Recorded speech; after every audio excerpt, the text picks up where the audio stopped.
As Vice President Harris continues to dominate the 2024 election, MAGA Republicans everywhere are desperate and scrambling to land some sort of decisive blow against her, or perhaps more importantly, her running mate, Minnesota Governor Tim Walz. But recent reputable polls are out that suggest that not only have these attacks failed, they may have backfired, even as one major Republican commentator believes that Harris is going to replace Walz at the Democratic National Convention. The cope and denial are hilarious, and we have to talk about it. But before we do, if you end up liking this video and you want to support the channel, please be sure to hit the like, subscribe, and alert bells before you go. All right, friends, I have a clip or two to show you, but the thing that incited this video for me that made me want to make it is this post, this tweet from Ericson, a Republican commentator and influencer. He says, at this point, the GOP has so devastated Walz, I wouldn't be surprised to see Josh Shapiro show up at the DNC as their vice presidential pick.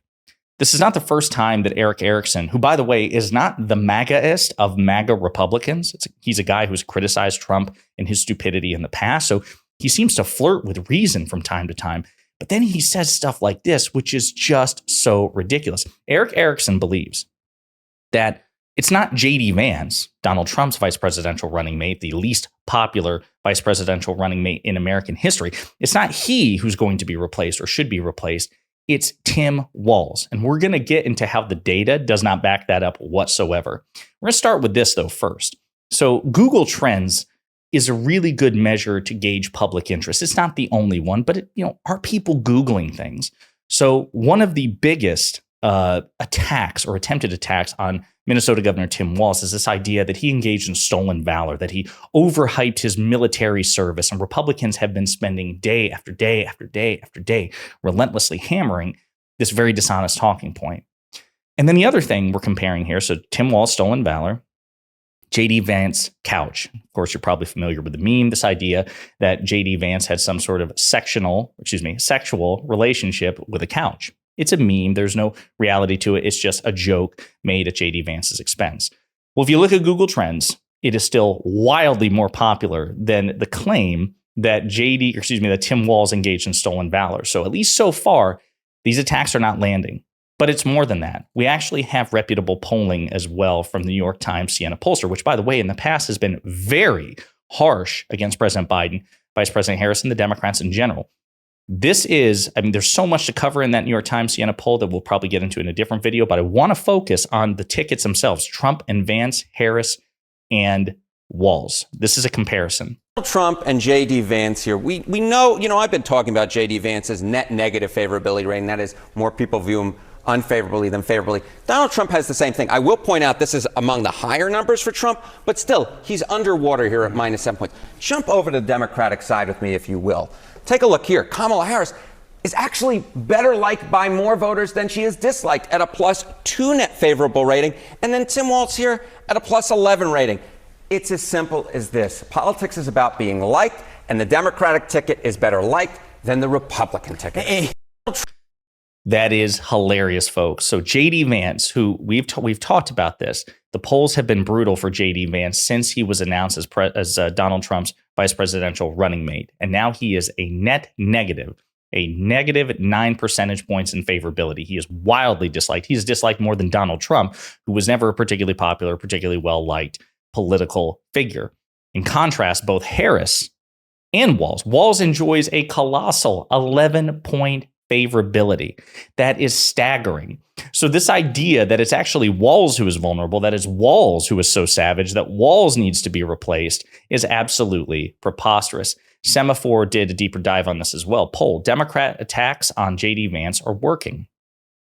New polling shared exclusively with Semaphore shows Democrats' attacks on J.D. Vance's views on abortion, divorce, and the, quote, childless cat ladies, end quote, which is a quote attributed to J.D. Vance. J.D. Vance referred to his opposition as childless cat ladies in his incessant attacks against Democrats and the unmarried people and the LGBTQ community and things like that, are sticking with voters. A pair of surveys by Blueprint, the centrist Democratic pollster backed by Reid Hoffman, one taken July 21st, July 22nd, 2 days after Vance was announced as Donald Trump's running mate, and then again 2 weeks later on August 4th, showed Vance's net favorability falling from -7 to -11, with fewer voters unsure either way.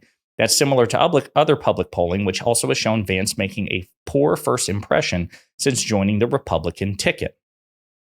the main shift in how respondents viewed Vance. He's become more and more identified with his particular brand of conservatism and less with his famed biography as an author, veteran, and politician. Presented with a list of options to describe Vance in August, the most common answers were conservative, anti-woman, and weird. Weird being the branding that really Governor Walz popularized and effectively gave the Democratic Party to use against Republicans, while more positive options like young, smart, and businessman declined from July. The percentage calling him extreme shot up 13 points. Folks, this is staggering. This is staggering. So again, it's just so funny. You have not only are Republicans desperate to hammer Walz, but a guy who is infinitely, objectively far less popular than Walz, they're standing by. Ericson isn't saying, hey, Trump desperately needs to ditch Vance for somebody more popular. He's saying, we've succeeded so well that this guy, Tim Walz, who has a plus 11 favorability, is more popular than the lead on the candidate, Vice President, or the lead on the ticket, Vice President Harris. She's going to get rid of him. Why? Based on what data? Quote, it's not just the favorables. It's what people think of it. It's how he's been introduced to the country. Evan Roth-Smith, lead pollster for Blueprint, told Semaphore, quote, everything has gone exactly as bad as Democrats had hoped and Republicans have feared and everyone suspects. So damn good. Blueprint also looked to dig deeper into the question by testing awareness of and reactions to a variety of statements by Vance, as well as messaging strategies around them. So this is the big part. Of the statements offered, participants were most aware of the childless cat lady comment, with 50% of those surveys saying they had heard of the remarks and 55% saying they were bothered by them. Scoring worse, but less well known, a 2021 interview with Spectrum News in which he defended a Texas abortion law's lack of exceptions for rape and incest by suggesting pregnancies from such circumstances are, quote, inconvenient.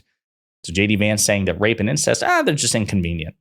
62% of voters said they were bothered that Vance used the word inconvenient to describe pregnancies that stem from rape and incest, with 50% reporting, quote, it bothers me a lot. So damn interesting. The attacks from Democrats are landing against Vance. The attacks from Republicans against Walz, at least so far, have not landed really at all. The asymmetry is staggering in terms of effectiveness. And we shouldn't be surprised. I mean, Tim Walz is just a likable guy. He is an enormously successful Democratic governor. He probably has the greatest, most robust, prodigious list of accomplishments out of any Democratic governor. We have some very accomplished Democratic governors in this country. But circling back actually to the couch thing, going back to that Google Trends example I offered before of more people being interested in and searching and aware of the J.D. Vance couch meme versus the Tim Walz stolen valor lie.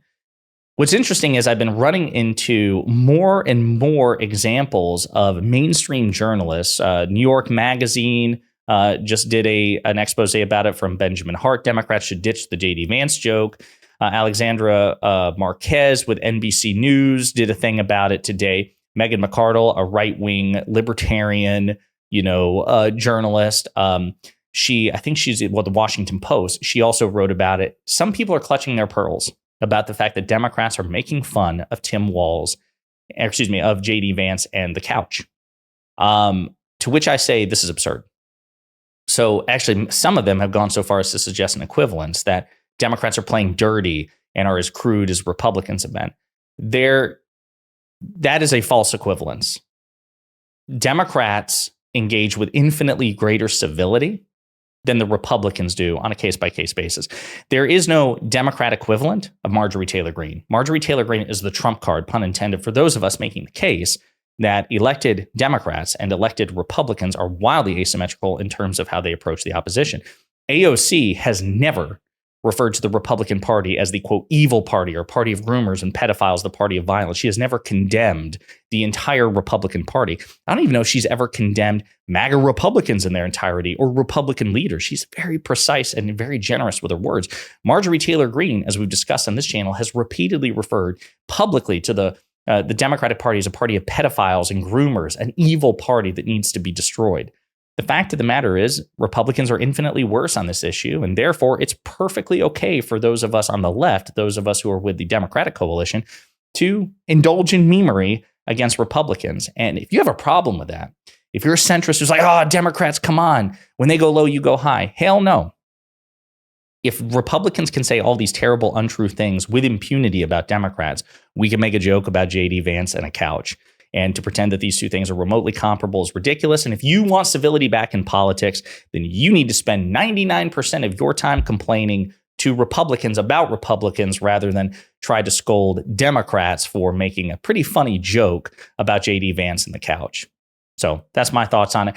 Anyway, it's hilarious. These Republicans are in full cope mode. The attacks are not landing. And Tim Walz is currently infinitely more popular than J.D. Vance. And it's fun to point that out. Let me know what you think in the comments.